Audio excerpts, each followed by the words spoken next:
lagi bersama kami kelompok 32 pada Anatomi Fisiologi 2.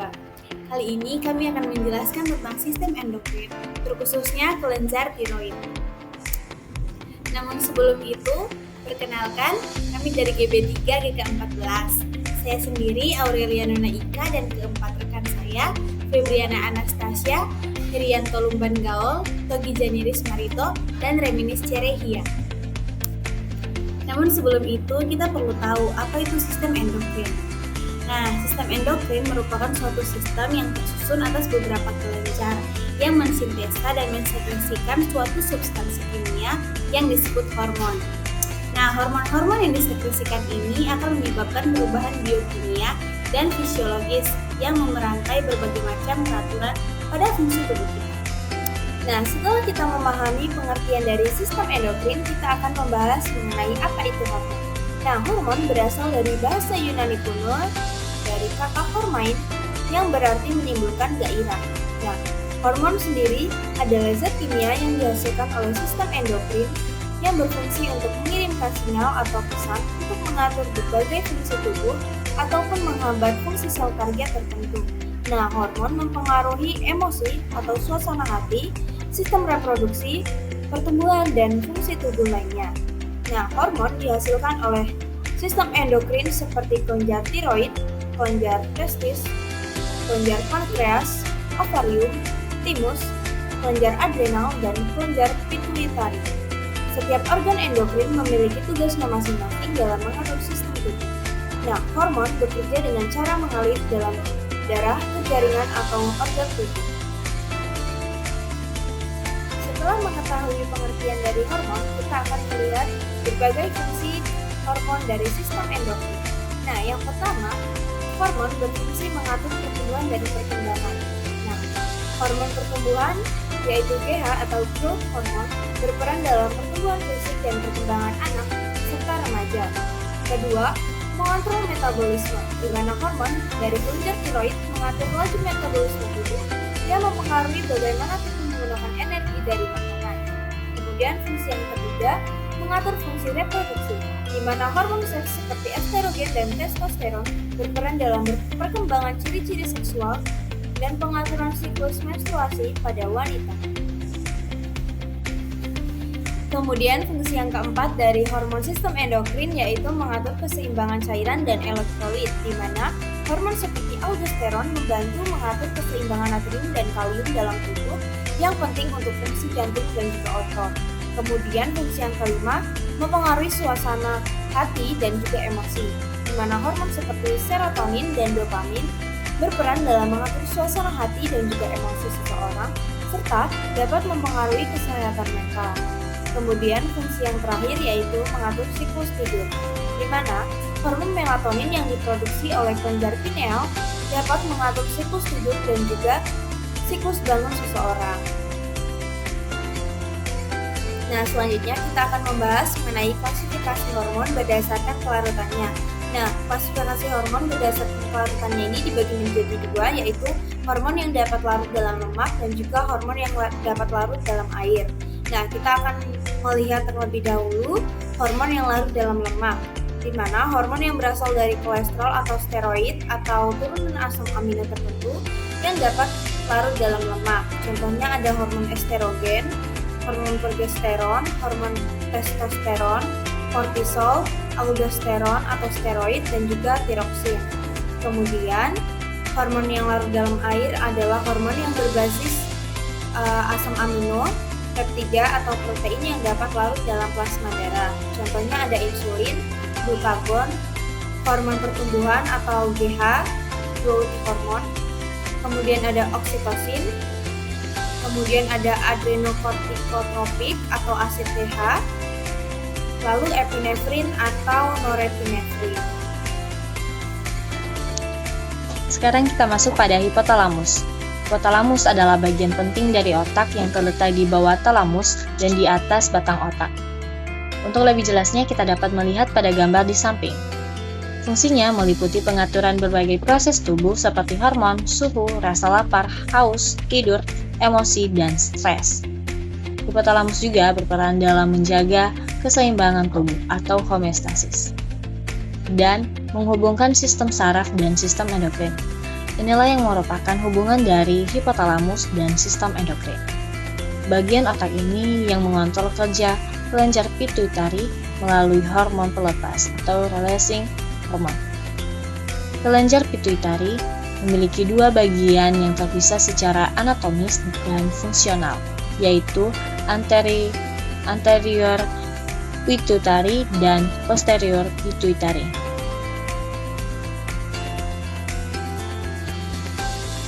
Sekarang kita masuk pada kelenjar tiroid. Kelenjar tiroid adalah organ penting yang terletak di leher, berfungsi untuk memproduksi hormon yang mengatur metabolisme tubuh dan berbagai fungsi lainnya. Kelenjar tiroid adalah kelenjar berbentuk kupu-kupu yang terletak di bagian depan leher, tepat di bawah jakun. Kelenjar ini terdiri dari dua lobus yang dihubungkan oleh jaringan yang disebut isthmus. Kelenjar tiroid memiliki peran dalam produksi hormon-hormon, termasuk 1. Tiroksin atau T4, hormon utama yang diproduksi. Kemudian ada triioditironin, T3, hormon yang lebih aktif dibanding T4.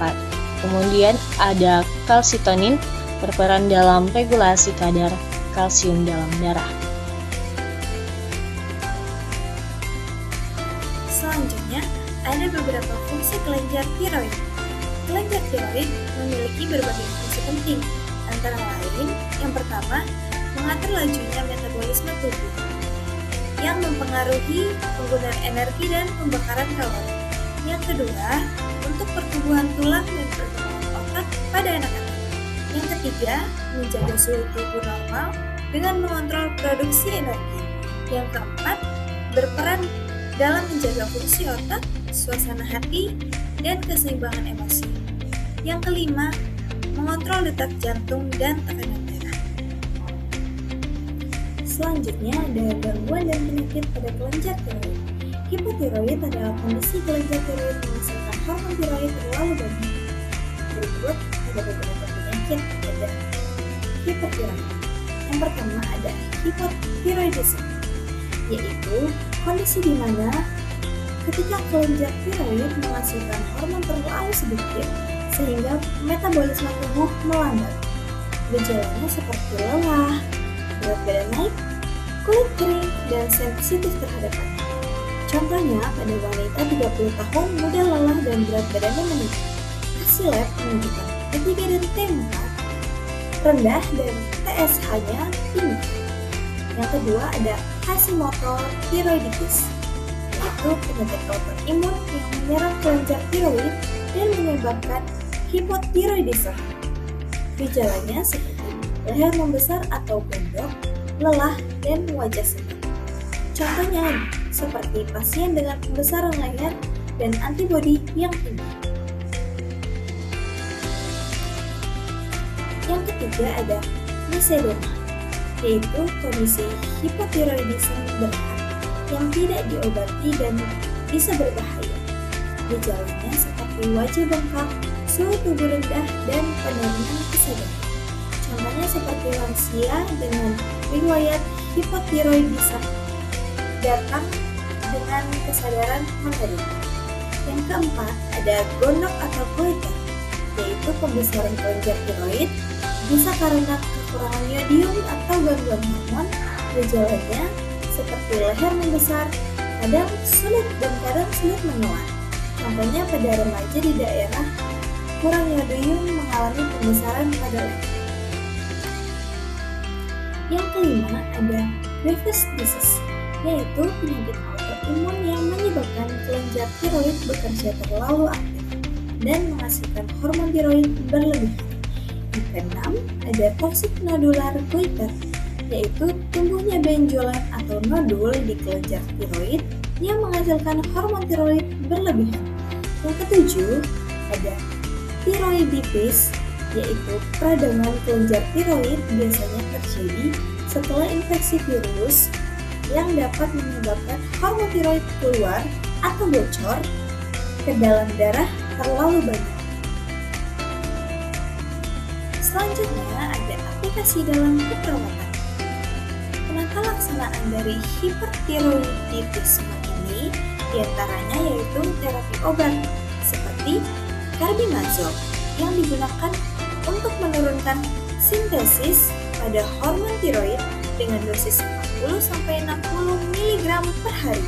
Yang kedua ada pembedahan seperti tiroidektomi yang mana digunakan untuk struma multinodular,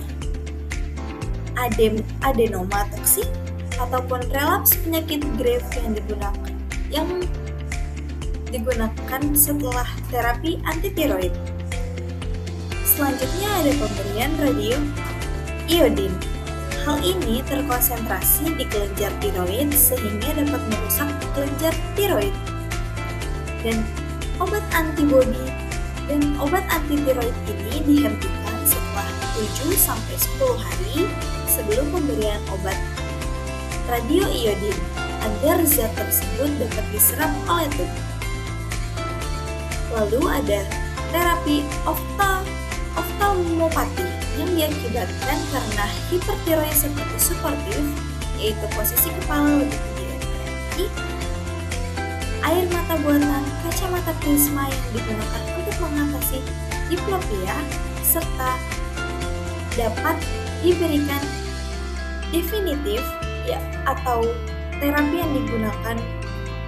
dengan menggunakan steroid dosis tinggi seperti imunosupreson yang digunakan sebagai dekompresi bola mata, dekompresi bedah bola mata, atau radioterapi pada bola mata. Hal ini terambil dari sumber Borley dan Gies. Baik, untuk materi yang kami sampaikan, kami menyusunnya berdasarkan beberapa sumber yang terpercaya, seperti jurnal ilmiah dan situs kesehatan resmi. Jadi informasi yang kami sampaikan bukan hanya dari pemahaman pribadi kami saja, tetapi memang sudah didukung oleh teori dan data yang jelas. Referensi ini membantu kami memahami materi dengan lebih mendalam, terutama pada pengertian, fungsi, peran-peran, gangguan dan penyakit pada kelenjar hormon, terutama pada kelenjar tiroid. Daftar lengkap sumbernya dapat didapatkan pada slide berikut. Demikian yang kami sampaikan mengenai sistem endokrin, khususnya pada kelenjar tiroid. Semoga penjelasan yang telah kami sampaikan dapat membantu kita memahami bagaimana hormon bekerja dalam mengatur berbagai fungsi tubuh, seperti pertumbuhan, metabolisme, dan keseimbangan tubuh lainnya. Kami mohon maaf apabila masih terdapat kekurangan dalam penyampaian. Sebelum mengakhirinya, saya akan menyampaikan pantun. Kelenjar kecil tapi perannya besar, mengatur tubuh tanpa terlihat. Kalau tadi kami sempat gak gemetar, itu bukan growth, cuma hormon lagi berat. Sekian dan terima kasih.